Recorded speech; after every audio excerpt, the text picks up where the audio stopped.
할렐루야. 4월 3일 금요일 고난주간 특별 새벽 기도회를 시작하겠습니다. 사도신경으로 우리의 신앙을 고백합니다. 나는 전능하신 아버지 하나님 천지의 창조주를 믿습니다. 나는 그의 유일하신 아들 우리 주 예수 그리스도를 믿습니다. 그는 성령으로 잉태되어 동정녀 마리아에게서 나시고 본디오 빌라도에게 고난을 받아 십자가에 못 박혀 죽으시고 장사된 지 사흘 만에 죽은 자 가운데서 다시 살아나셨으며 하늘에 오르시어 전능하신 아버지 하나님 우편에 앉아 계시다가 거기로부터 살아있는 자와 죽은 자를 심판하러 오십니다. 나는 성령을 믿으며 거룩한 공교회와 성도의 교제와 죄를 용서받는 것과 몸의 부활과 영생을 믿습니다. 아멘. 찬송가 144장 찬양하시겠습니다. 찬송가 144장입니다.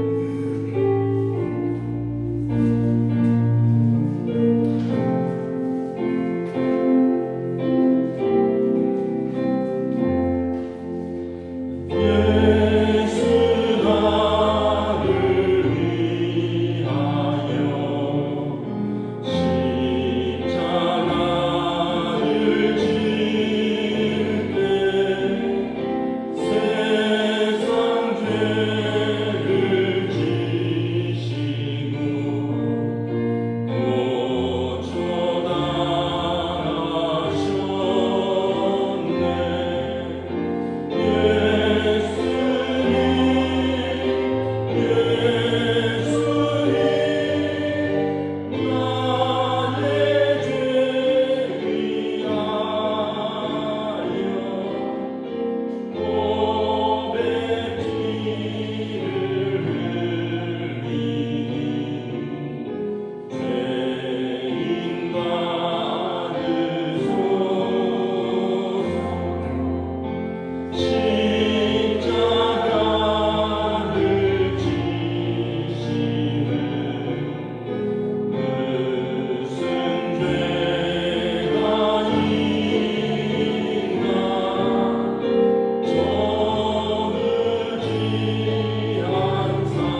사랑이 많으신 하나님 아버지, 십자가의 그 은혜와 사랑을 생각하며 이른 아침 주님 전에 나와 예배하며 기도하게 하시니 감사드립니다. 특별히 우리를 위하여 찔림과 상함과 징계와 채찍을 견디시고 순종하신 주님을 기억하며 고난주간 특별 새벽 기도의 자리로 나오게 하시는 감사드립니다. 죽어야 살며 져야만 승리하는 놀랍고 영원한 신비를 찬양의 가사에서만 고백하는 것이 아니라 저희를 삶 속에서 주님의 이 땅에 오신 이유를 묵상하며 살아가게 하옵소서. 주님께서 친히 저희의 중보자 되시고 죄로 인해 깨어진 하나님과의 사이를 십자가의 영광으로 회복해 하셨는데 어리석은 저희들은 기도의 자리에 나아가길 머뭇거리고 십자가의 사명을 외면할 때가 많습니다. 용서하여 주옵소서. 이번 고난주간 특별 새벽 기도를 통하여 주님의 기도하심을 닮아가게 하시고 다시금 각자의 맡겨진 십자가의 사명을 되돌아보게 하옵소서. 샬롬으로 오신 주님, 그 어느 때보다 이 땅에 온전한 평화가 오길 간절히 바라오니 저희들의 기도와 열방의 부르짖음을 들으옵소서. 모든 피조물들이 지으신 그대로 회복하길 소원하오니 만유의 주제이신 주께서 속히 고쳐주옵소서. 말씀 전하시는 박은성 목사님과 언제나 동행하여 주시고 영육간에 강건하게 하시며 하나님의 진리의 말씀이 잘 전하여지도록 그 입술과 마음을 주장하여 주시옵소서. 듣는 저희들도 깨어듣게 하시고 이 새벽에 주님을 만나는 큰 은혜를 누리게 하옵소서. 죽으시고 부활하셔서 우리의 첫 열매가 되시며 우리의 영원한 중보자 되신 주 예수 그리스도의 이름으로 기도드립니다.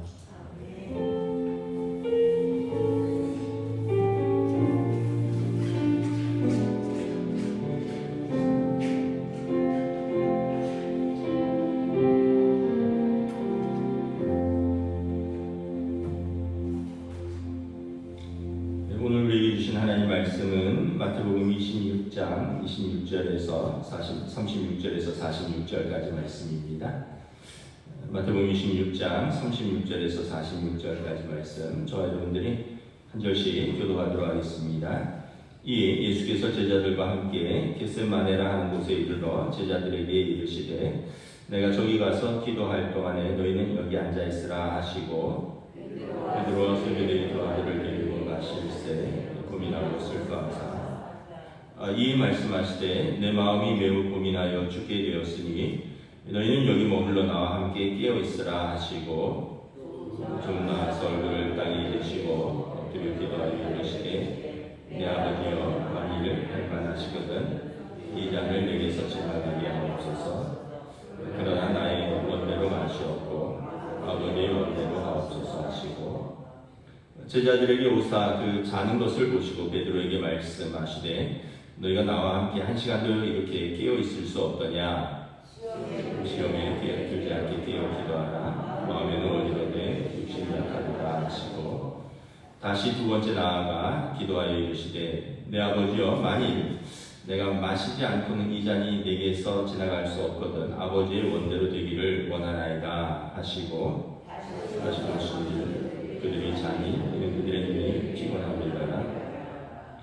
또 그들을 두시고 나아가 세 번째 같은 말씀으로 기도하신 후 이 제자들에게 오사 이르시되 이제는 잡으시라. 보라 때가 가까이 왔으니 인자가 죄인의 손에 팔리느니라. 함께 있습니다. 일어나라 함께 가자. 보라 나를 파는 자가 가까이 왔느니라. 아멘. 할렐루야. 고난주간 우리 둘째 날입니다. 고난주간 이제 성금요일입니다. 성금요일은 예수님께서 하나님의 어린 양으로 오셔서 우리를 위해서 십자가를 지신 날입니다. 6월절에 이집트에서 나올 때 어린 양을 잡아서 그 피를 저인방과 문설주에 바른 집을 죽음의 사자가 지나갔다. 그래서 그 어린 양의 그 피가 바른 집은 넘어갔다. 그래서 이제 이것이 6월절인데 성경에 보면 예수님께서 6월절에 십자가에서 죽으셨습니다. 우리의 죄와 사망의 권세를 넘어가시기 위해서 예수님께서 6월절에 하나님의 어린 양으로 오신 것이죠. 그래서 이제 요일로 말하면 이제 오늘 십자가에서 죽으시고 오늘 오후 3시경이 이제 무덤에 들어가시고 주일 새벽에 부활하신 것이죠. 그래서 주일을 우리가 지키는 것은 주님의 부활하신 날을 기념하고 우리도 새로 사는 것을 또 기억하는 그런 날입니다. 오늘 이제 성금요일 예수님의 기도는 뭐냐면 내 아버지여 만일 할만하시거든 이 잔을 내게서 지나가게 하옵소서. 그러나 나의 원대로 마시옵고 아버지의 원대로 하옵소서. 나의 원대로 마시옵고 아버지의 원대로 하옵소서. 이제 리차드 포스터라는 분은 이 기도를 포기의 기도라고 했습니다. 그런데 그냥 포기의 기도가 아니라 소망이 있는 포기다. 나의 원을 포기하지만 하나님의 원이 더 소망이 있기 때문에 소망이 있는 포기의 기도다 이렇게 말씀을 하셨습니다. 어제 말씀에 보면 예수님께서 고민하여 죽게 되었고 얼굴을 땅에 대고 엎드려 기도하셨다. 아주 열심히 사투를 벌이면서 기도하셨습니다. 겟셋마네라는 뜻이 방앗간이라는 뜻이 있다고 했습니다. 기름을 짠 곳이다. 이제 이스라엘에 올리브가 많이 나니까 그 올리브 산이 감람산입니다. 거기에서 열매를 거두어서 홈이 있는 바위 속에다 넣고 맷돌로 으깨입니다. 그리고 그거를 이제 천으로 다시 싼 다음에 나무 망치 같은 걸로, 큰 나무 같은 걸로 이제 두들겨서 기름을 짜내는 것입니다. 겟셋마네에서 사람들은 기름을 짰고요. 예수님은 우리를 위해서 기름을 짜듯 기도하셨습니다. 누가복음 22장 42절에 보면 예수께서 힘쓰고 애써 더욱 간절히 기도하니 땀이 땅에 떨어지는 핏방울 같이 되더라. 얼마나 열심히 기도하셨으면 땀방울이 핏방울처럼 되었을까? 이걸 또 이렇게 어떤 의학자들이 연구를 했는데 아마 애쓰고 힘쓰고 기도하시다 보니까 이 막 모세의 혈관들이 터져서 땀과 피가 같이 배어 나온 것이 아닌가 이렇게 설명을 하게 됐습니다. 어쨌든 그곳에서 예수님은 인류를 위해 땀이 핏방울이 되기까지 간절히 기도하셨습니다. 이렇게 사투를 벌이면서 기도하신 예수님에게 소원이 있었습니다. 39절에 보면 내 아버지여 만일 할만하시거든 이 잔을 내게서 지나가게 하옵소서. 육신을 입으신 인간의 예수로서 십자가에 대한 고뇌와 두려움이 있었을 것이라고 생각을 합니다. 히브리서 4장 15절에 우리에게 있는 대제사장은 우리의 연약함을 동정하지 못하실 이가 아니요 모든 일에 우리와 똑같이 시험을 받으신 이로되 죄는 없으시니라. 예수님은 우리와 같이 육신을 입으셨기 때문에 시험도 똑같이 받으셨고요. 그래서 우리의 마음도 잘 아신다는 것입니다. 근데 죄가 없으시기에 우리를 구원하시는 거죠. 그러나 어쨌든 우리와 같이 시험을 똑같이 받으셨고 그러기에 우리의 처지를 동정하신다라고 말씀하십니다. 근데 예수님은 기도의 결론은 뭐냐면 그러나 나의 원대로 마시옵고 아버지의 원대로 하옵소서.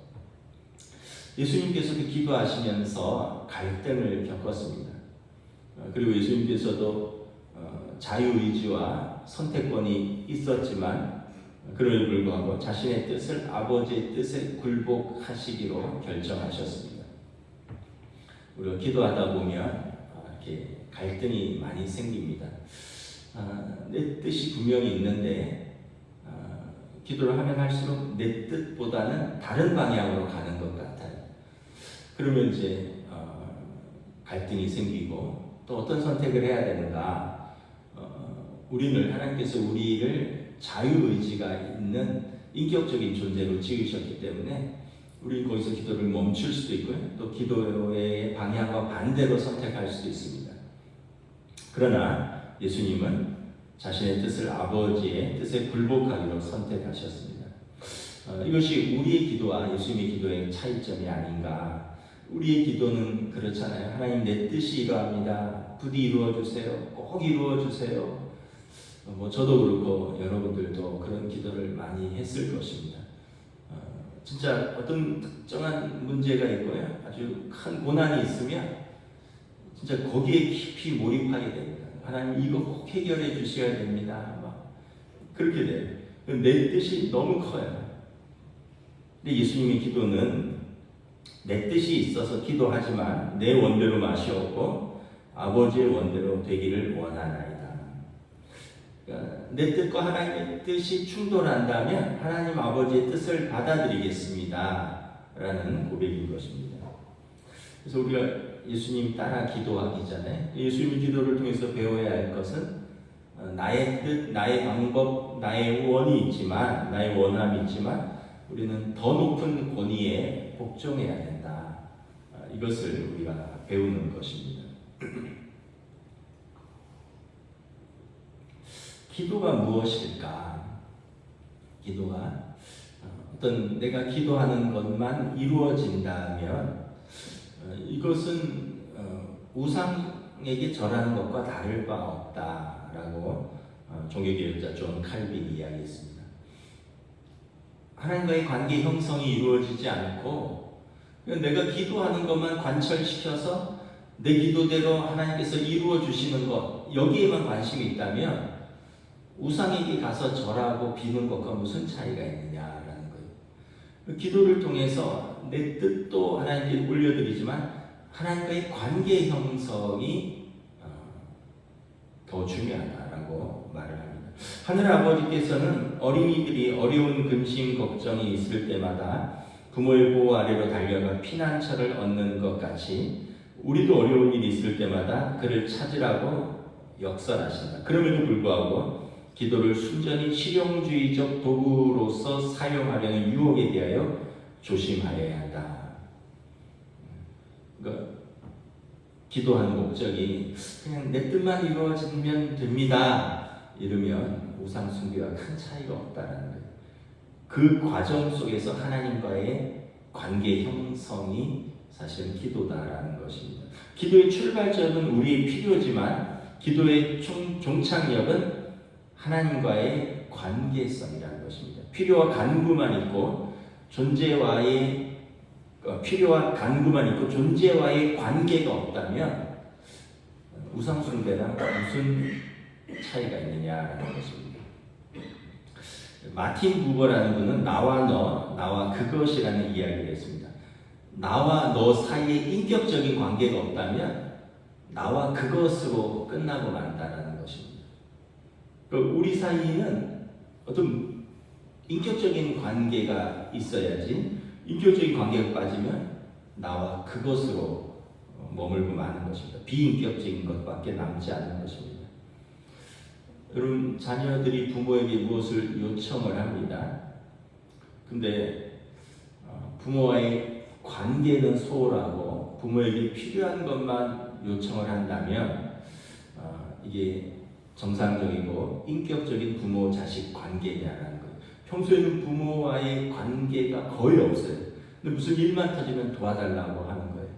그러면은 부모니까 도와주려고 하지만 그러나 거기에 부모-자식 간에 정말 친밀한 인격적인 관계가 있느냐라는 거죠.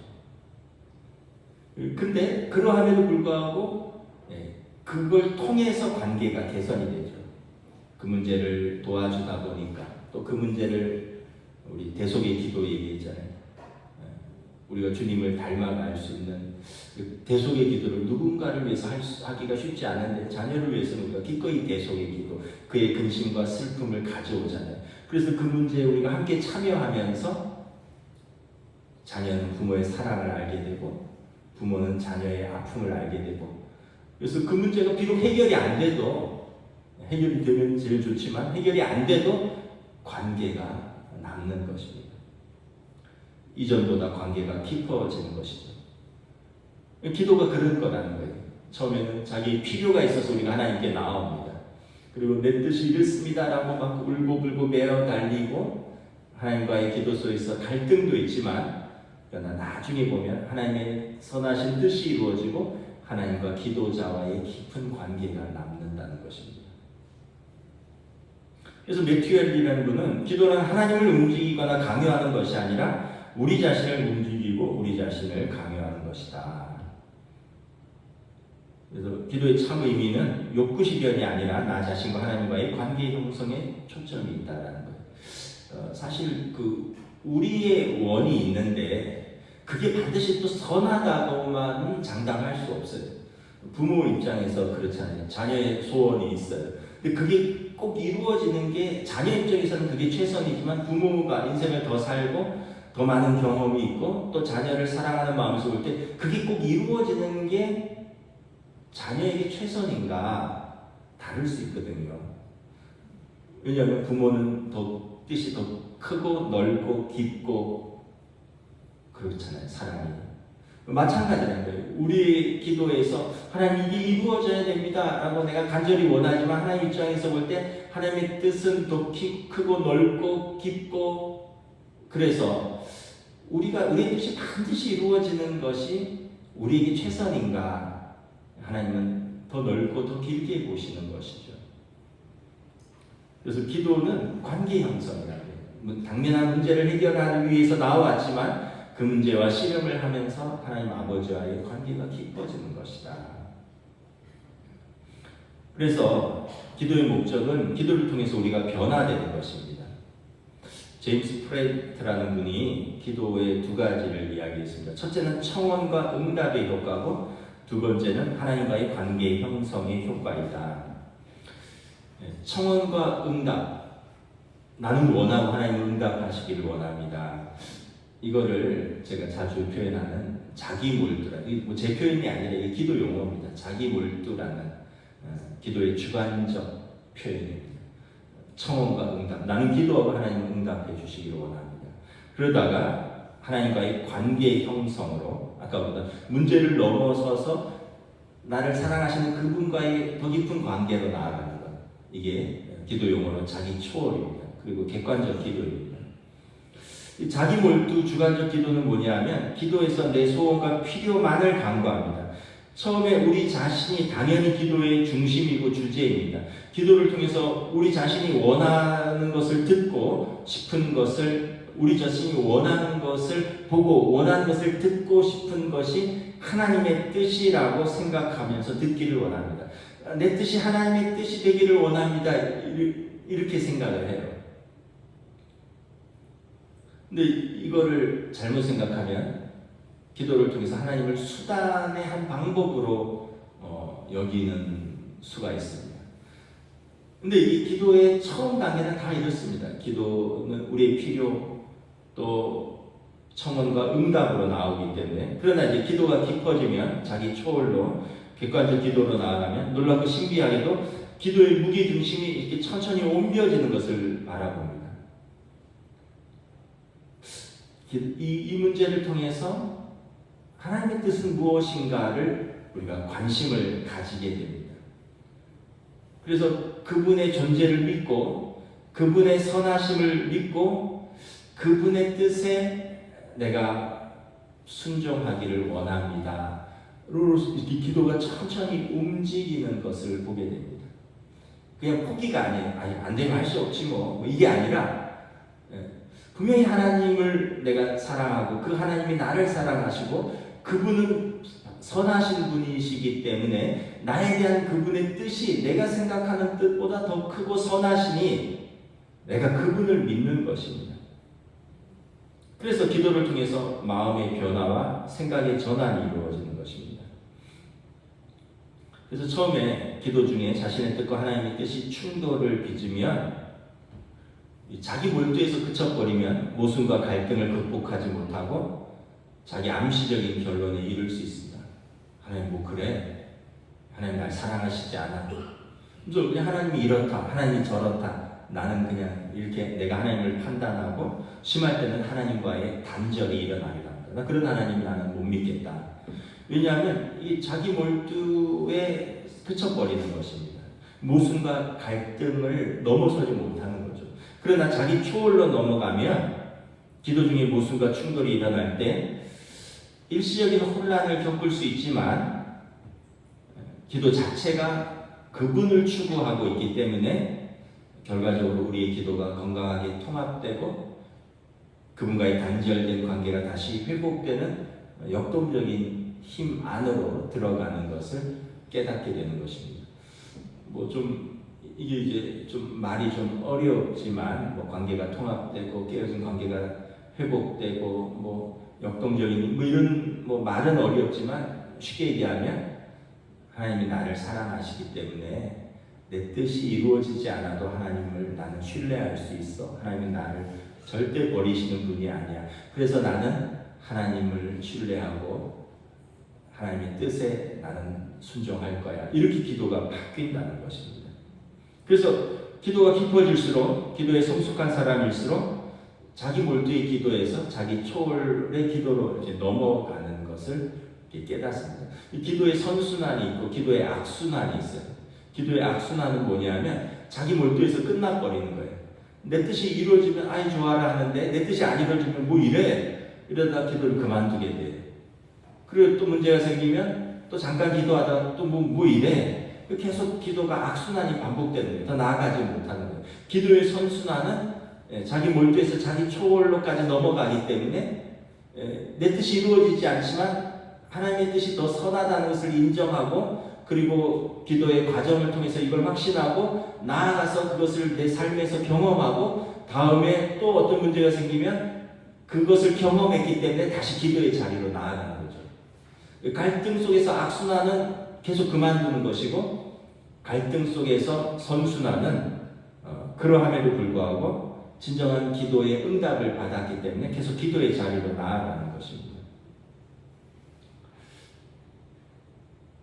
아주 기도의 좋은 예가 뭐 여러 번 언급해서 잘 아시지만 아브라함과 롯을 향한 중보 기도입니다.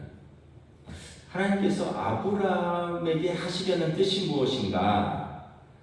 창세기 18장 19절에 보면 내가 그로 그 지식과 그 자식과 권속에게 명하여 여호와의 도를 지켜 의와 공도를 행하게 하려고 그를 택하였나니 이는 나 여호와가 아브라함에 대하여 말한 일을 이루려 하십니다. 하나님이 아브라함을 택하신 것은 아브라함을 통하여 그리고 그의 자손과 그의 그 후손들을 통하여 하나님이 도를 지키고 의와 공도를 지켜 행하게 함입니다. 분명히 아브라함에게 이것을 말씀을 하셨어요. 근데 이제 아브라함이 문제가 생기니까 이것을 잊어버렸어요. 그래갖고는 소돔과 고모라의 죄악에 대해서 심판을 말씀하실 때 의인을 악인과 함께 멸하려 하십니까? 근데 사실 그 자체가 기도입니다. 하나님과의 대화가 시작된 거예요. 그러면서 이제 갈등이 시작되죠. 대화에서 의인을 악인과 함께 멸하는 것이 하나님의 공의입니까? 그러면서 이제 50, 45, 40, 30, 20, 10명까지 내려갑니다. 마지막에 보면 여호와께서 아브라함과 말씀을 마치시고 가시고 아브라함도 자기 곳으로 돌아갑니다. 기도가 끝나고 나서 하나님도 불만이 없고 아브라함도 불만이 없어요. 충분히 대화를 한 거예요. 기도를 통해서 충분히 하나님은 아브라함의 뜻을 들으셨고요. 아브라함도 하나님의 뜻을 알았어요. 깨닫게 되는 것은 뭐냐면 기도를 통해서 하나님이 우리의 기도를 듣고 뭘 깎아주신다가 아니라 기도를 통해서 아브라함의 기도가 변화되는 것, 아브라함이 변해가는 것을 느낍니다. 처음 아브라함의 기도는 뭐냐면 내 조카 롯을 살려주십시오라는 강경한 뜻입니다. 의인과 악인을 멸하는 것이 하나님의 공의 맞습니까? 주께서 의인을 악인과 함께 죽이심은 부당하오며 의인과 악인을 같이 하심도 부당하나이다. 세상을 심판하시는 이가 정의를 행하실 것이 아니니까. 아브라함의 뜻이 하나님 앞에서 아주 강경합니다.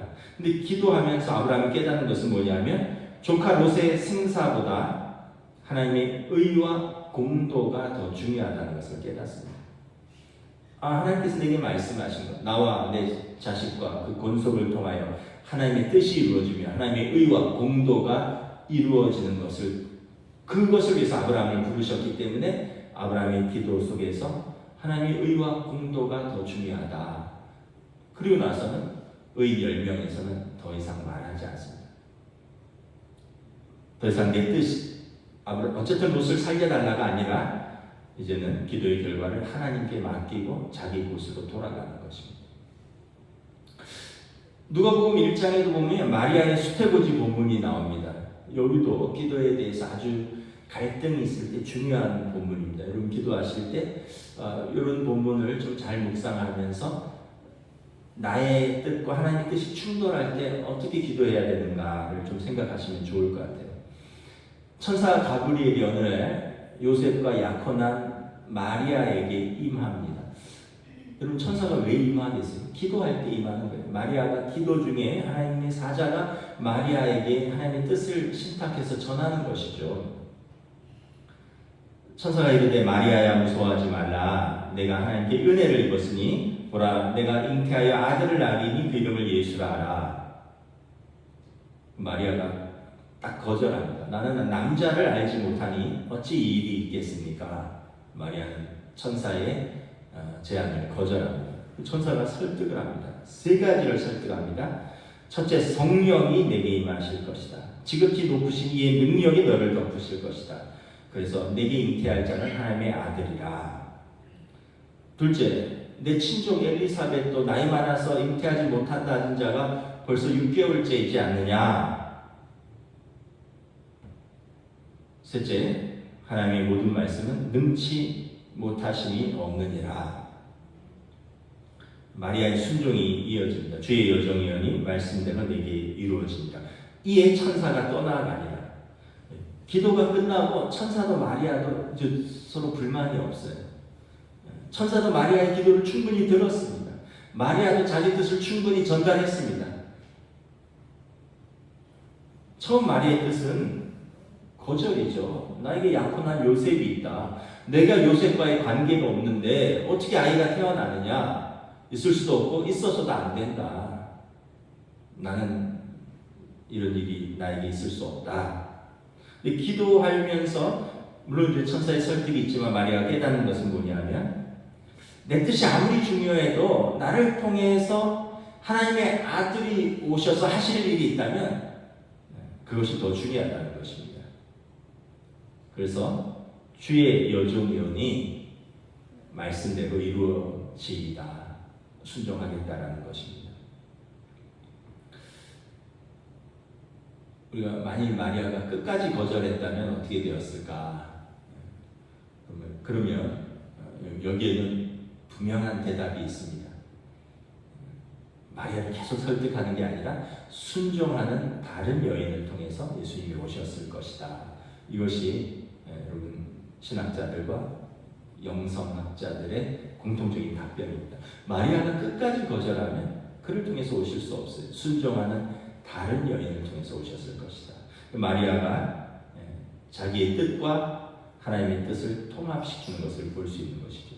자기 몰두에서 자기 초월로 주관적 기도, 내 뜻에서 객관적 기도, 하나님의 뜻, 내 소원에서 시작했지만 하나님과의 친밀한 관계로 마무리되는 것을 볼 수 있습니다. 종종 우리는 내가 알고 있는 좋은 것에 너무 집착한 나머지 우리가 알지 못하는 훨씬 더 좋은 것을 받지 못할 때가 있습니다.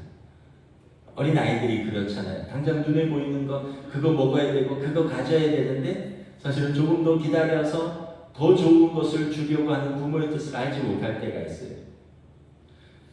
그러나 기도를 통해서 하나님께서 우리를 위해서 예비해 두신 더 좋은 것을 주시기 위해서 때로는 우리의 작은 꿈을 버리도록 명령하십니다. 그리고 이것을 성령께서 도와주셔요. 우리는 마땅히 기도할 바를 알지 못하나 오직 성령이 말할 수 없는 탄식으로 우리를 위하여 친히 간구하시느니라. 마음을 살피시는 이가 성령의 생각을 아시나니 이는 성령이 하나님의 뜻대로 성도를 위하여 간구하심이니라. 우리가 알거니와 하나님을 사랑하는 자 곧 그의 뜻대로 부르심을 입은 자들에게는 모든 것이 합력하여 선을 이루느니라. 우리는 요것밖에 기도할 수 없어요. 그러나 우리의 기도를 도우시는 성령이 말할 수 없는 탄식 가운데 우리의 기도를 도우시고 우리의 마음을 살피시고 하나님의 뜻대로 우리를 위해서 간구하십니다. 그래서 나중에 보면 모든 것이 합력하여 선을 이루셨으리라 고백하는 것입니다. 오늘 예수님의 기도는 포기의 기도입니다. 그러나 소망이 있는 포기입니다. 자아의 포기는 십자가처럼 고통스러운 것입니다. 근데 그 포기는 소망이 있는 포기입니다. 왜냐하면 십자가의 포기는 부활로 연결되기 때문에 그렇습니다. 십자가의 죽으심은 다시 사는 것으로 연결되기 때문에 그렇습니다. 그래서 이 소망 있는 포기를 통해서 다시 사는 것을 경험한 성도는 이렇게 고백합니다. 내가 그리스도와 함께 십자가에 못 박혔나니 그런즉 이제는 내가 사는 것이 아니요 오직 내 안에 그리스도께서 사시는 것이라. 이제 내가 육체 가운데 사는 것은 나를 사랑하사 나를 위하여 자기 자신을 버리신 하나님의 아들을 믿는 믿음 안에서 사는 것이니라. 여러분, 기도 가운데 내 뜻이 안 이루어졌다고 너무 낙심하지 마십시오.